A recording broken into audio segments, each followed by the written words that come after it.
Je fais enfin mon coming out. Je suis de gauche. C'est Imad raconte pour un nouvel épisode, ça débute. Bon, déjà plus jeune, moi j'étais fasciné, et encore aujourd'hui, par la Révolution française. Comment le petit peuple a pu renverser des puissances est quand même assez incroyable comme histoire. J'y vais pas par quatre chemins, moi, mon modèle politique c'est Jean-Jacques Rousseau. Et le contrat social, c'est ma Bible.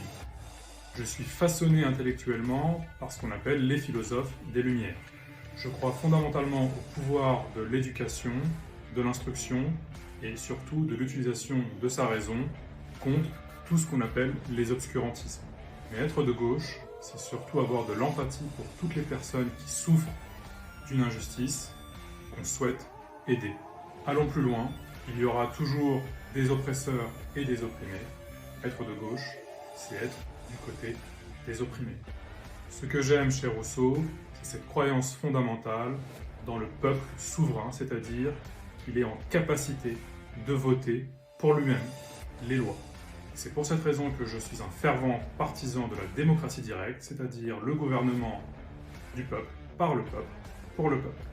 Rousseau critiquait la démocratie représentative qu'on vit aujourd'hui. Il disait « À quoi bon être libre le jour où on vote pour être le restant du temps esclave ?»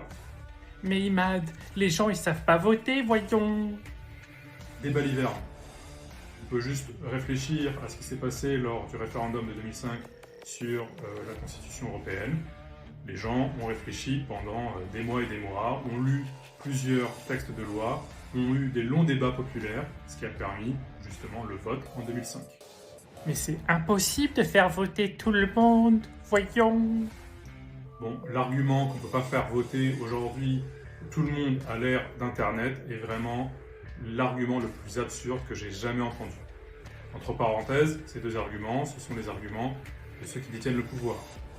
En 1848, avant le suffrage universel masculin, on utilisait exactement les mêmes arguments et finalement on a mis le suffrage universel masculin, comme plus tard on a mis le suffrage universel tout court.